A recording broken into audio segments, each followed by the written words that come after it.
Tak bisa dipungkiri nama Anies Baswedan merupakan nama salah satu calon kandidat yang paling kuat dan paling mencuat hingga saat ini dalam menuju ke Pilgub DKI mendatang. Nah, bagaimana kemudian posisi Anies Baswedan di tengah partai-partai politik yang siapa saja berpotensi untuk memberikan dukungan kepadanya atau memberikan kursi kepadanya.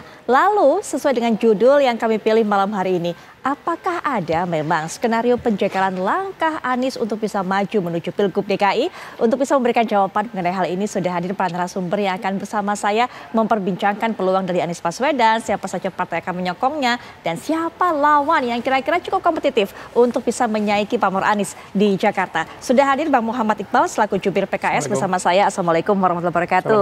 Malam. Sehat, ya? Sehat, alhamdulillah Bang Iqbal. Kemudian juga sudah hadir bersama kita yaitu Bang Ahmad Riza Patria yang merupakan Ketua Dewan Pimpinan Daerah atau DPD Partai Gerindra DKI Jakarta. Assalamualaikum warahmatullahi wabarakatuh. Bang Riza, selamat malam. Selamat Idul Adha, mohon maaf lahir batin. Baik, mohon maaf lahir batin juga. Dan selanjutnya sudah bersama kita juga untuk memberikan pandangannya selaku pengamat komunikasi politik yaitu Mas Nyarwi Ahmad. Assalamualaikum warahmatullahi wabarakatuh. Selamat malam Mas Nyarwi. Malam, Waalaikumsalam. Baik, ya. Langsung saja kita akan singgung mengenai judulnya Operasi Jegal Anies di Jakarta. Benarkah ada? Bang Iqbal mungkin bisa jawab, benar nggak ada yang goyang-goyang PKS, ada yang minta-minta PKS gitu, ataupun juga ngerayung-rayung PKS, nggak usah lah dukung Mas Anies. Benar nggak Bang Iqbal? Ya namanya politik kan masih dinamis ya, tetapi dari DPW PKS DKI Jakarta sudah mengajukan namanya Anies Rashid Baswedan. Dan saat ini kita sedang, karena PKS itu tidak bisa mengusung sendiri dan juga memerlukan wakil, tentu saja kita sedang memprosesnya. Dan akan diputuskan oleh Dewan Pimpinan tingkat pusat. Jadi saat ini ajuan itu sudah naik ke pusat dan tentu saja kami sedang menanti bagaimana nanti mekanisme dan sedang dikaji oleh tim khusus. Baik, nama resmi memang belum sampai, belum ada mengerucut satu calon kuat. Tapi yang soal nyenggol-nyenggol tadi, ada nggak partai-partai yang sudah ngajak komunikasi sejauh ini? Saya kira ada ya, karena ada yang mengajak PKS menjadi wakil ya. Nomor 1, nomor 2. Jadi semuanya masih dinamis. Karena memang popularitas Mas Anies ini tinggi ya. Orang yang pernah main di Liga 1 sepak bola, main di Liga 2, tentu saja dia akan dominan gitu. Wajar saja akhirnya banyak partai-partai yang akan mencoba untuk mau menjadi wakilnya.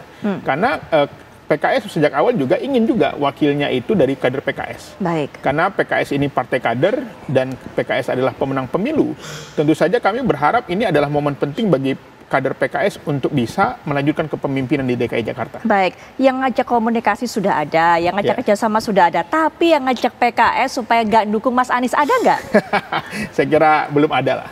Karena memang saat ini kita melihat peluang Mas Anies berlayar itu sangat besar. Karena kita punya koalisi perubahan, ada PKB, ada Nasdem yang suaranya cukup.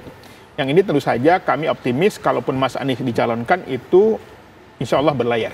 Tinggal nanti bagaimana siapa wakilnya. Dan PKS masih berharap bahwa Mas Anies juga akan menjadikan kader PKS sebagai wakilnya. Baik, ini isunya begitu terdengar di luar, termasuk media-media mengatakan Gerindra sempat mengontak PKS untuk kemudian jangan mendukung Mas Anies. Betul nggak sih Bang Riza? Enggak betul, jadi kami nggak pernah ya menghalang-halangi, apalagi menjegal, apalagi menghubungi PKS untuk urusan itu, nggak pernah ya. Partai Gerindra itu partai yang tidak hanya mengusung menangkan Jokowi Ahok 2012, tapi juga Anies Sandi 2017. Kami mengusung, merekomendasi, mencalonkan, memusung, mengkampanyekan, memenangkan, mohon maaf ikut membiayai semua sumber daya Partai Gerindra, tidak hanya DKI tapi dari seluruh Indonesia. DPRD kita minta memberikan kontribusi, tidak hanya uang, mohon maaf, untuk membantu, tapi juga hadir ke Jakarta dengan keluarganya, kerabatnya, teman, sahabat, jaringannya memenangkan Anies Sandi 2017. Begitu juga itu yang kami lakukan Partai Gerindra di 2012. Makanya Pak Jokowi Ahok menang, Anies Sandi menang. Jadi kami tidak pernah menghubungi untuk kepentingan-kepentingan yang tidak baik. Padahal tidak hanya mengusung, memenangkan, tapi juga kita mengawal selama 5 tahun. Mas Anies ya memimpin bersama Anies Sandi, kemudian kosong hampir 1,5 tahun bersama saya, Ariza, 2 tahun. So, kami mengawal penuh. Dan waktu itu mohon maaf ya, kita kan orang politik, punya feeling, punya intuisi, punya data, punya fakta, bukti-bukti bahwa kami meyakini bahwa Anies akan maju di Pilpres. Kami tidak pernah mengganggu. Nggak pernah, di DPRD nggak pernah Partai Gerindra mengganggu. Padahal kami tahu Anies, sekalipun sudah kita rekomendasikan, calonkan, usung, menangkan, biaya dan sebagainya, kami tidak pernah mengganggu. Apalagi menjegal perintah pimpinan, kami laporkan, semua melaporkan, Pak kondisinya begini-begini. Perintah pimpinan karena kita yang mencalonkan, mengusung, memenangkan, kawal sampai selesai. Urusan Pilpres, urusan nanti. Begitulah Partai Gerindra, partai yang baik, pimpinannya Pak Prabowo, Pak Dasko, Pak Muzani, Pak Hasim, semuanya bijaksana. Kita yang mengusung, kawal sampai selesai. Urusan Pilpres, urusan lain. Kita selesaikan tugas kita, mengawal Mas Anies, bersama Sandi, bersama saya, sampai selesai. Baik. Jadi, apakah di pilkada akan menjegal? Tidak mungkin. Mengintervensi juga. Tanya teman-teman PKS, kita tidak pernah mengintervensi, menghubungi, tidak pernah. Semua kita fair play. Di semua daerah, Partai Gerindra sangat adil, ya. Tidak mencampuri, tidak ikut campur kebijakan-kebijakan partai lain untuk merekomendasikan, mengusung, memenangkan, mengkampanyekan. Tidak pernah, ya. Apalagi menjegal. Saya kira itu tidak akan pernah dilakukan oleh Partai Gerindra, apalagi dipimpin Pak Prabowo, apalagi sekarang Prabowo kan presiden terpilih, ya.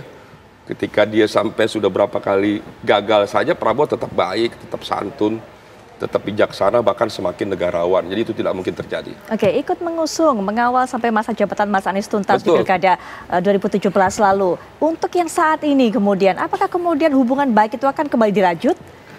Ya, kita ini kan berpolitik, ya. Jadi hubungan berpolitik itu kan pilkada sudah selesai, pilpres sudah selesai, ya semua baik lagi. Semua cair, nggak ada masalah. Ya. Apalagi Pak Prabowo, orangnya itu apa ya, saya menyebut sangat pemaaf lah, gitu.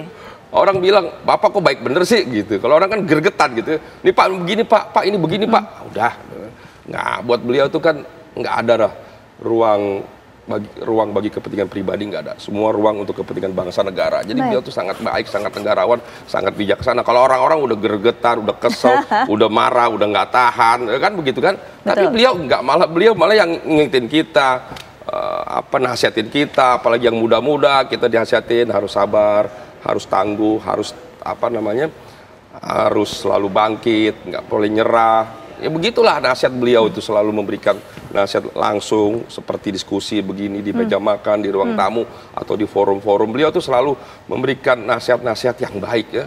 Bahkan kalau ada informasi yang tidak baik, bahkan beliau sendiri yang mengklarifikasi, melerai. Intinya kita tidak bolehlah punya a priori, punya asumsi negatif tuh dia nggak mau, dia nggak suka, Pak Prabowo tuh nggak suka orang ngomongin orang tuh, dia nggak suka. Jadi kami tahu juga, nggak berani juga kita ngomongin orang depan beliau, ya. Kalau kita ngerti, kita nggak berani, kita langsung negatif di mata beliau, ya. Soal bener nggak bener kan nomor 2, tapi kalau udah menyampaikan yang negatif, beliau nggak suka. Itulah kelebihan Pak Prabowo yang sampai hari ini saya mengagumi dan saya bangga. Inilah, saya yakin ke depan kita akan bangga lah punya presiden seperti Prabowo 5 tahun ke depan. Baik, tapi kemudian Bang Riza, bagaimana kemudian isu Presiden Jokowi memanggil partai-partai termasuknya dari Koalisi Indonesia Maju untuk bisa mengusung RK menjadi pesaing Anies di Pilgub DKI mendatang? Ya, saya kira itu biasa saja, ya. Setiap partai kan biasa bersilaturahmi dengan presiden. Kemudian apakah dalam pertemuan itu dibahas soal RK, saya tidak tahu dan saya juga tidak mencari tahu. Karena itu buat saya kewenangan daripada DPP. Saya sekarang sekalipun anggota Dewan Pembina di DPP, tapi juga saya sekarang Ketua DPD DKI. Jadi saya tidak ingin menyentuh hal-hal yang seperti itu yang menjadi kewenangan dari DPP. Saya menunggu saja apa nanti yang menjadi keputusan instruksi dari DPP, siapa nanti yang akan direkomendasikan, dicalonkan, diusung, dimenangkan, dikampanyekan. Saya sebagai Ketua DPD dengan seluruh jajaran sudah mempersiapkan dari tingkat provinsi, kabupaten, terus sampai ke bawah, sampai ke saksi-saksi kita inventarisir untuk memenangkan Pilkada DKI Jakarta, itu tanggung jawab saya. Insya Allah 2024 DKI Jakarta juga nanti akan menang yang diusung Gerindra. Baik.